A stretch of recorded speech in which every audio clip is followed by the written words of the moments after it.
Welcome to the material technology. पिछली class में हमने देखा था कि 7 types of the crystal systems होते हैं। उनमें से जो आपका क्यूबिक क्रिस्टल सिस्टम होता है एंड जो आपका हेक्सागोनल स्ट्रक्चर सिस्टम होता है वो बेसिकली वेरी इंपॉर्टेंट होते हैं हमारे कोर्स पॉइंट ऑफ व्यू से।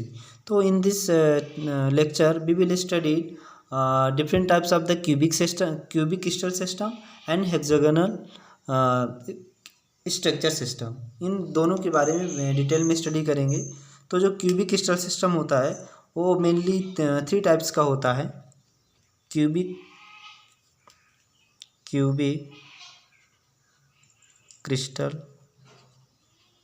सिस्टम, तो ये मेनली 3 टाइप्स का होता है। एक होता है आपका फर्स्ट वन इज SC, जिसे सिंपल क्यूबिक सिस्टम बोलते हैं, simple cubic system.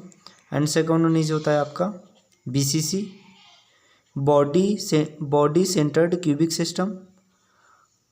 And third one is आपका FCC, face centred cubic unit cell. तो जो क्यूबिक क्रिस्टल सिस्टम होता है उसके 3 टाइप्स होते हैं, simple cubic system, body centred cubic system और फेस सेंटर्ड क्यूबिक सिस्टम। तो जो यूनिट सेल होता है तो इनमें से मेनली अपन 3 की स्टडी करेंगे।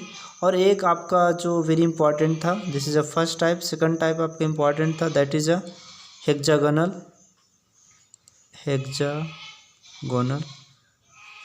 Crystal system.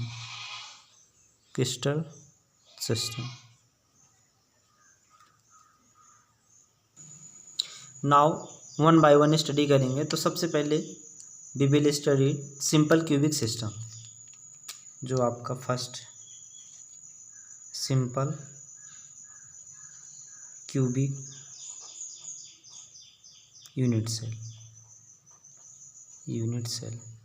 सबसे पहले हम सिंपल क्यूबिक यूनिट सेल की बात करेंगे। सिंपल क्यूबिक यूनिट सेल में जो आपका एग्जाम्पल होता है, इस स्ट्रक्चर शो करती है जो आपका मटेरियल होता है, दैट इज़ अ पोलोनियम। इसका एग्जाम्पल है polonium show the structure of simple cubic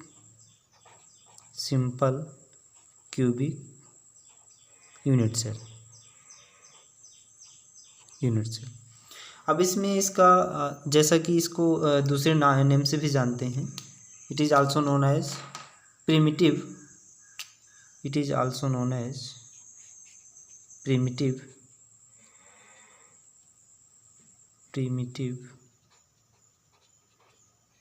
unit cell. यदि आपको कहीं पर प्रिमिटिव यूनिट सेल मिले तो आपको कंफ्यूज नहीं होना, इसे सिंपल क्यूबिक यूनिट सेल को ही हम प्रिमिटिव यूनिट सेल के नाम से भी जानते हैं। जैसा कि आप जानते हैं कि इसका क्यूबिक सिस्टम है तो इसमें एक क्यूब होगा। दिस इज हम क्यूब बनाते हैं तो एक क्यूब हो जाएगा आपका।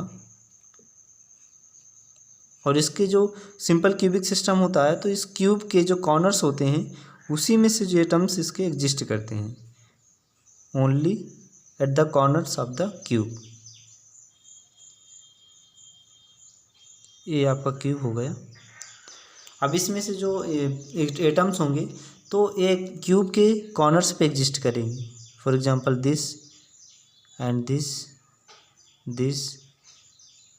दिस कॉर्नर्स, ये सभी एटम्स हैं जो क्यूब के कॉर्नर्स पे एग्जिस्ट करते हैं।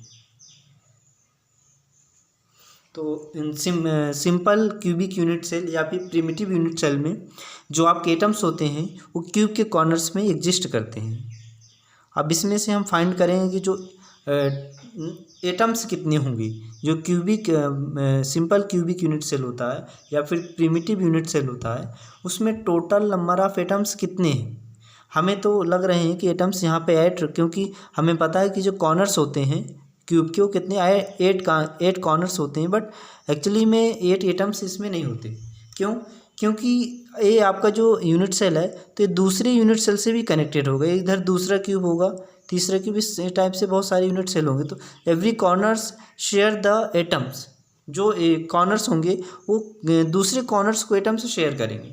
तो इस टाइप से हम देखें तो जो आपका एटम्स होता है तो एक कॉर्नर्स पे 1/8 होता है, मतलब 8वां पार्ट इसका एग्जिस्ट करता है। फॉर एग्जांपल यदि मैं हम अज्यूम करते हैं कि जो आपका एटम्स होता है वो स्फेरिकल शेप में होता है। किस शेप में होता है?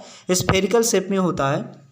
तो स्फेरिकल शेप में यदि मैं उसका हेमी स्फीयर बनाऊं, मतलब आधा स्फीयर बनाए यदि अपन, for example this is a hemisphere, तो हेमीस्फीयर के यदि मैं कितने 4 पार्ट कर दूं, दिस एंड दिस, ये हो जाएगा और आपका हो जाएगा, ये हो जाएगा। इस हेमीस्फीयर के 4 पार्ट हो चुके हैं। तो ऐसे क्या होगा, इसके ऊपर भी एक हेमीस्फीयर बनेगा जिसके इसके भी 4 पार्ट होंगे।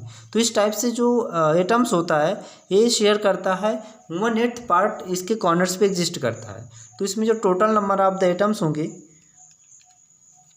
Number of atoms in SC simple cubic unit cell, तो ये हो जाएंगे आपके 1/8, मतलब 8वां पार्ट होता है एक कॉर्नर पे, और कितने कॉर्नर्स होते हैं? 8 कॉर्नर्स होते हैं। तो 8 का मल्टीप्लाई कर देंगे तो हमें टोटल नंबर ऑफ एटम्स मिल जाएंगे जो आपका प्रिमिटिव यूनिट सेल होता है। तो यहाँ से कैलकुलेट करेंगे तो ये आपका 8 से 8 कैंसिल आउट हो जाएगा, तो यहाँ से हमें 1 मिल जाएगा।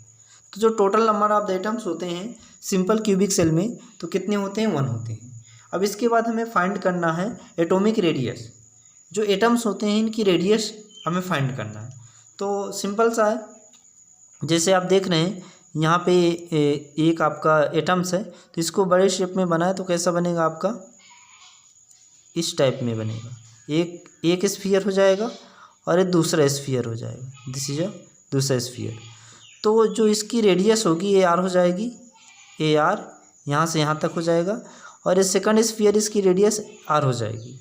तो यदि हम दोनों रेडियस को मिला दें तो जो आपका क्यूब का साइड है, फॉर एग्जांपल क्यूब की साइड मान लेते हैं कि A है, क्यूब की साइड A है। आपको पता है कि क्यूब में जितनी भी साइड्स होती हैं सब इक्वल होती हैं, तो उसकी यदि लेंथ A है और अपन रेडियस R + R मिला है तो 2R होता है। तो यहाँ से हमें निकल आया कि जो आपका साइड ऑफ द क्यूब होती है A = 2R।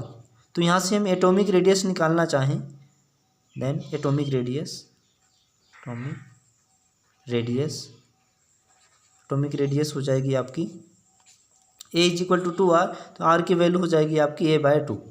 तो यहाँ से आप एटॉमिक रेडियस फाइंड कर सकते हैं कि इन अ प्रिमिटिव यूनिट सेल में जो आपकी एटॉमिक रेडियस होगी वो जो आपका क्यूब है, क्यूब की साइड्स के कितने टाइम्स होगी या कितने मल्टीपल में होगी, हाफ होगी, 2 टाइम्स होगी, 3 टाइम्स होगी, वो डिपेंड करेगा types of the unit cell में। तो जो सिंपल क्यूबिक यूनिट सेल में होता है तो जो रेडियस होती है वो half of the side of the cube होती है।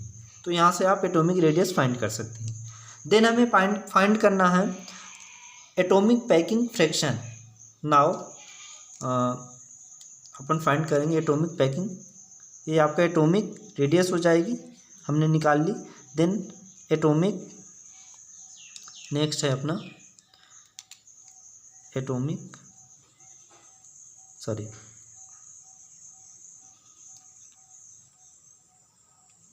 अब नाउ एटॉमिक पैकिंग फ्रैक्शन, यहाँ से फाइंड करेंगे फ्रैक्शन, APF बोलते हैं। पिछली क्लास में हमने देखा था कि APF कैसे फाइंड करते हैं, उसका क्या फार्मूला होता है, how to calculate the APF। तो यहाँ से APF का जो फार्मूला होता है तो ये होता है आपका volume of the atoms, this is a, ये होता है आपका volume of the atoms, volume of the atoms पर unit cell divide by total volume of the unit, total volume of the unit cell, total volume of the unit cell. ठीक है, तो atomic packing fraction जो होता है APF होता है, that is a volume of the atoms पर unit cell divide by total volume of the unit cell. तो यहाँ से APF की वैल्यू फाइंड कर सकते हैं। तो इसको अगेन लिखेंगे APF is equal to that is अब वॉल्यूम ऑफ द एटम्स पर यूनिट सेल। तो जितने एटम्स होंगे सभी का वॉल्यूम फाइंड करना होगा, इसलिए हम क्या करते हैं, number of atoms into volume of one atom per unit cell divide यहाँ पे हो जाएगा आपका वही total volume of the unit cell. So total volume of the unit cell हो जाएगा आपका A क्यूब, क्योंकि जो क्यूब का होता है वॉल्यूम होता है तो कितना होता है A क्यूब होता है। मींस जो आपकी साइड होती है उसका यदि हम क्यूब निकाल लें तो वहाँ से हमें क्या मिल जाता है, वॉल्यूम ऑफ द क्यूब मिल जाता है। तो यहाँ से जो total volume of the unit cell है हो जाएगा आपका A क्यूब। तो यहाँ पर हो जाए नंबर ऑफ एटम जो होते हैं सिंपल क्यूबिक यूनिट सेल में वो 1 होते हैं, तो 1 इंटू अब इसमें volume of the one atom. मैंने पहले भी बताया था कि जो आपका एटम होता है हम उस पर स्फीयर शेप में असूम करते हैं कि जो उसका शेप होगा वो कैसा होगा, स्फीयर होगा।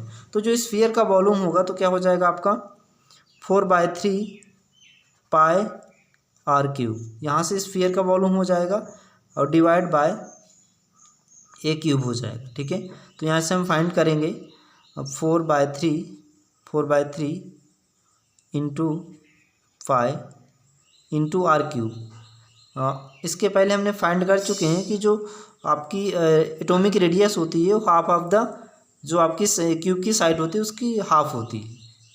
तो ये हो जाएगा आपका, यहाँ से आर की वैल्यू पुट करेंगे इसमें, तो यहाँ पे हो जाएगा A/2 और आर का क्यूब है तो यहाँ पे क्या हो जाएगा, होल क्यूब हो जाएगा A/2 का और डिवाइड बाय A क्यूब। ठीक है, जब इसको आप फाइंड करेंगे, इसको कैलकुलेट करेंगे तो इसकी वैल्यू जो हो आएगी ये हो जाएगी आपकी 0.52। तो यहाँ से हमें क्या मिल जाएगा, एटॉमिक पैकिंग फ्रैक्शन मिल जाएगा। अब जो 0.52 है ये बताता है यदि हम 100 से इसके मल्टीप्लाई कर दें, इफ मल्टीप्लाई 100 तो यह परसेंटेज में चेंज हो जाएगा, तो ये हो जाएगा आपका 52%। इसका मतलब ये है कि जो आपका सिंपल क्यूबिक यूनिट सेल है उसमें से जो एटम्स होते हैं तो उनकी जो पैकिंग मतलब कितने पैक्ड होते हैं, कितने मतलब डेंस्ड होते हैं, तो कितने परसेंट होते, 52% होते हैं। मतलब उसमें जो एम्प्टी स्पेस होता है तो एम्प्टी स्पेस कितना हो जाएगा, जो 52 का माइनस करेंगे 100 से तो ये हो जाएगा आपका कितना 48।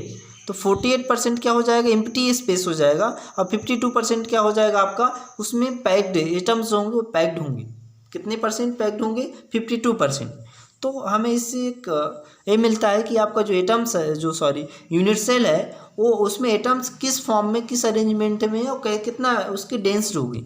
तो इसमें 52% क्या होंगे, पैक्ड होंगे और 48% इसका जो एरिया होगा या वॉल्यूम होगा वो क्या होगा, एम्प्टी होगा। ठीक है, तो this is a whole information about simple cubic unit cell.